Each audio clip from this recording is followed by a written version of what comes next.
You've probably seen Sherwin-Williams paint at Lowe's selling for half the price that you would get it for at the paint store. This sounds like a great deal, but here's the truth. It's not the same paint, and it may end up costing you more in the long run. Today, I'm breaking down exactly what you're buying, what's missing, and what actually works so you can save a few bucks. What gives paint its backbone? Its ability to survive sun, storms, and snow. It isn't the color, it's chemistry. Specifically, we're talking the resins. This is the binder that holds everything together after water evaporates. A premium exterior paint like Sherwin-Williams Emerald or Benjamin Moore's Aura uses a 100% acrylic resin. This is a flexible, high-performance polymer, originally designed for military use in extreme weather. It acts like a rubber band on your house. It stretches. It's going to move with those hot summers, cold winters, and the shifting siding. So what about cheaper paints like the HGTV series or Sherwin-Williams A100? Instead of being 100% acrylic, they use a blend of resins, adding things like vinyl. This is going to be stiffer, it's going to be more brittle, and it's going to be more prone to cracking, peeling, and chalking. I want you to think of acrylic resins like rebar in concrete. Its hidden strength is going to keep everything from falling apart. Now, to get the most out of the best paint, you need to use quality tools. In my comment section, I've had people inquire as to what I would use when it comes to applying these coatings. So here's the exact brush, roller, and frame that I trust to get that premium 100% acrylic paint on your house and looking perfect. We'll start with the roller cover. I personally like the Worcester Pro Doozy. This is shed resistant. It has a dense knit fabric that's going to end up holding a ton of paint and lay it down smooth. They're perfect for products that are 100% acrylic because these are really thick and they need constant pressure. Think of your roller cover like a shock absorber for your car. It needs to compress and it needs to rebound in order to keep your tires constantly on the road. A cheap roller cover is going to collapse and lead to skips, and that's how you end up with a patchy finish. I pair the Pro Doozy roller cover with the Worcester Sherlock roller frame. It locks the roller cover in place so it doesn't spin off halfway through a pass. This locking mechanism may sound minor, but when you're up on a ladder or working your way across a 30-foot wall, it can be a lifesaver. Now, when it comes to cutting in, I like the Worcester Alpha brush. Why?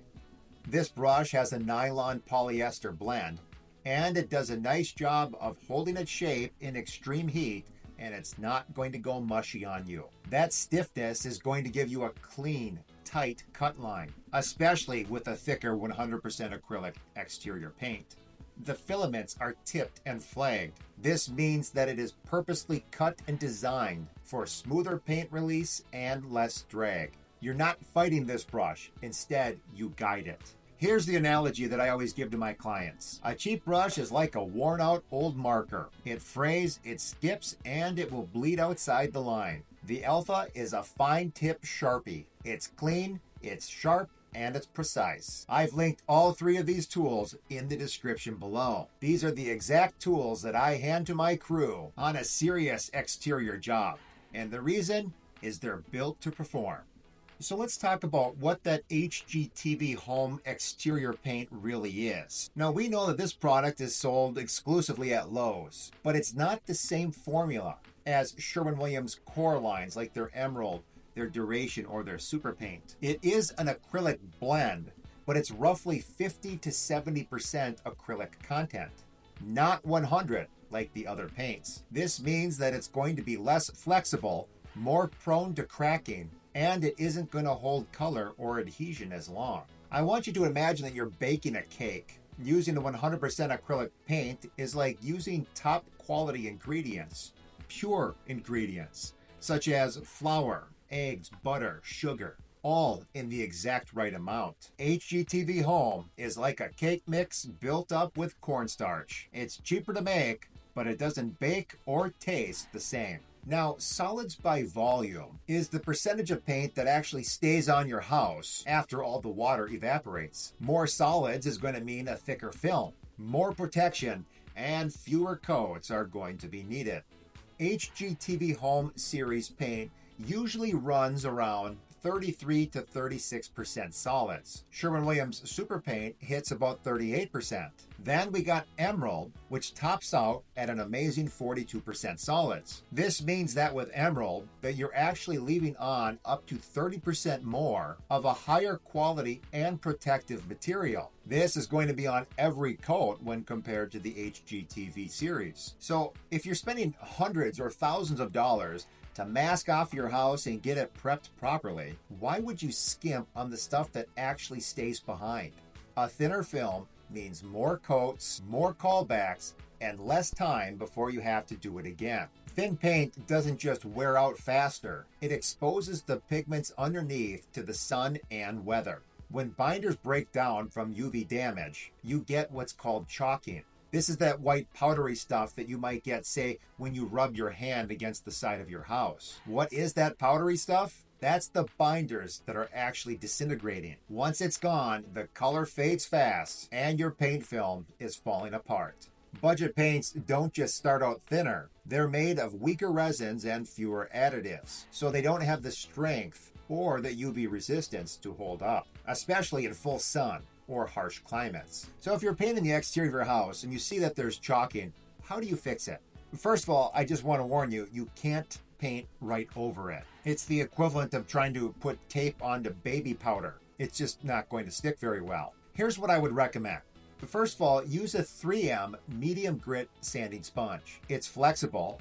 It gets into the grooves and shapes to the different profiles. It knocks down the chalk without eating the surface. Then you'll want to make sure you wash off and clean your house. Then hit it with Zinsser Cover Stain. This is an oil-based bonding primer that penetrates and locks the surface down. I link to the exact sanding sponges and primers that I use in the description below. Let's talk a little bit about additives. These are the behind-the-scenes ingredients in paint. They don't change the color, but they dramatically change how the paint performs. Even lower cost paints usually have basic additives like flow agents, which helps the paint to be able to level out, or mildicides, which could help prevent early mold. But I want you to think about it like buying a car. Yes, the base model drives fine, but there's no heated seats, there's no backup camera, and it certainly isn't all-wheel drive. The premium version is going to handle better, last longer, and make every ride more smooth and enjoyable. That's exactly what additives are to paint. This is the difference between basic function and long-term performance. In premium paints, mildicides are going to be stronger. UV inhibitors will be more advanced. You get anti-cracking agents, dirt resistance, and sometimes even self-cleaning technology baked right in. This is what's going to keep your paint from fading, peeling, or turning grimy in a few years. Yes, nearly every paint has additives, but premium paints are engineered to last. That's the difference between a job that'll hold up for a couple of decades and one that'll only last a few years. But let's just say I'm going to use the HGTV paint. What tools would you recommend? Well, since it is a thinner paint, that means the more that you're going to notice the imperfections of your brush and your roller. For the roller cover, I'm still going to recommend the Wooster Pro Doozy, the exact same one that I would use for higher end paints.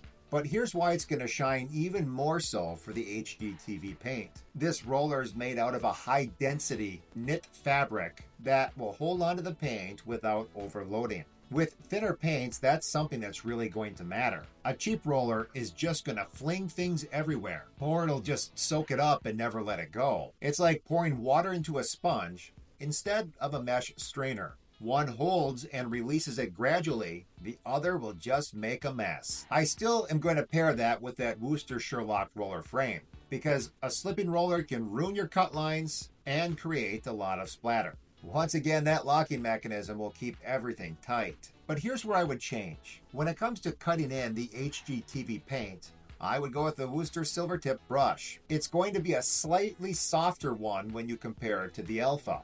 Why does that matter?